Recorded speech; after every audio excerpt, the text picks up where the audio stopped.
Gather close, my friends, and listen carefully.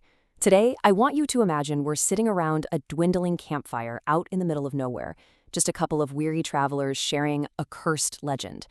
For this explainer, we're journeying deep into the desolate expanse of the inner psyche to unpack the incredibly dark, genuinely fascinating myth of the Pale Inquisitor.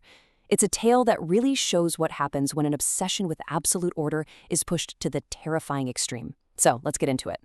They called him a martyr for a law that saved absolutely no one. Picture this, he's essentially a tragic anti-Galahad.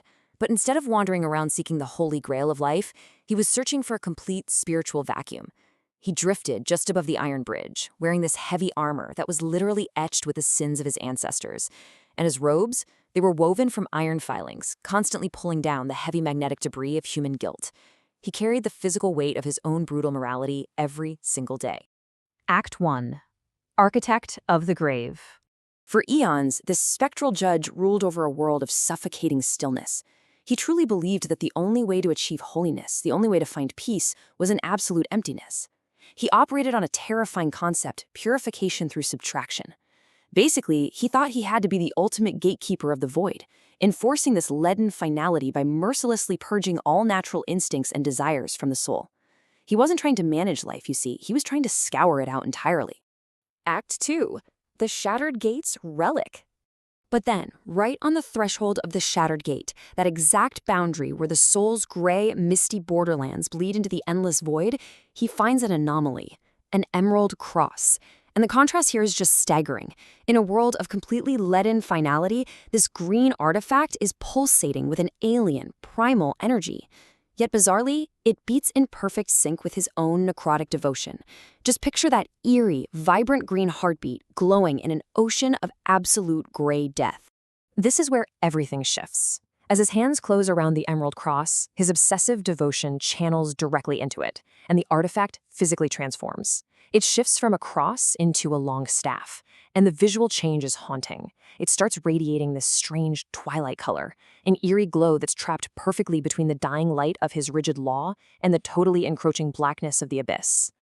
Act 3. A Dark Apotheosis. That glowing staff triggers a massive, violent transformation. The Inquisitor goes from simply enforcing static emptiness to commanding a terrifying new power, the Wild Verdant. The energy of the cross forces him to manifest the wolf spirit. And here's why that's so incredibly agonizing for him. The wolf spirit is pure, explosive, eye-driven instinct. It's the very primal nature he has spent an eternity trying to destroy with his internal scourge. The internal struggle here is immense. He's suddenly forced to harness the exact wildness he completely loathes. And you have to appreciate the grim irony of this. His original, lifelong mission was spiritual erasure, wiping out the contagion of desire entirely. But now, it mutates into verdant containment. Instead of destroying the contagion, he actually starts weaponizing it. He takes this chaotic, explosive growth of wild nature and binds it to his absolute law. It is the ultimate paradox. He is literally using wildness to enforce stillness. Act 4. The Wild Verdant Unleashed. Driven by this newly corrupted power, watch how the environment actively mutates as he walks through the Fisher King's wasteland. At first, you think the land might heal, but no. Instead, it violently overgrows. The barren rock starts sprouting these vicious, iron-thorned briars. Eventually, the entire landscape is choked by spectral vines. And the darkest part of this legend? Those vines are nourished entirely by the ink of regret. The wasteland is literally reflecting the overgrown, corrupted state of his own mind. So he's no longer the architect of the grave. He is mutated into the Inquisitor of the overgrowth. That twilight staff of his illuminates a much, much grimmer architecture now. He uses that primal wolf spirit to hunt down any disharmonious thoughts in the wasteland. But rather than erasing them like he used to, he entangles them. He traps them in a suffocating web of verdant iron, locking them away in a twisted cage of thorny growth. Act 5. The Emerald Prison. Ultimately, the Inquisitor remains a deeply tragic figure, permanently trapped by his own corrupted order. But the nature of his confinement has completely changed. His new cage is built out of living wood, but it's wood that absolutely refuses to bloom. It's a singular, rigid tapestry.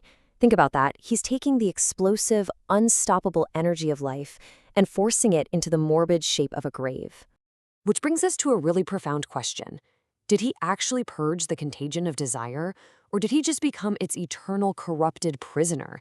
This legend kind of forces us to look inward and ask ourselves, what actually happens when we try to completely silence our own inner nature using the very wildness we're trying to suppress? It's a paradox that traps him forever. He embraced the wolf, not to define freedom, but to ensure total silence. He weaponized life itself to enforce death. And that leaves us with this truly terrifying image, an overgrown, suffocated soul, where the wild, natural noise of humanity is crushed under the impossible weight of an emerald law. Ask yourself, in our own modern pursuit of absolute order and control, at what point do we stop pruning the garden and start building our very own living tomb? Keep that in mind, and I'll catch you in the next explainer.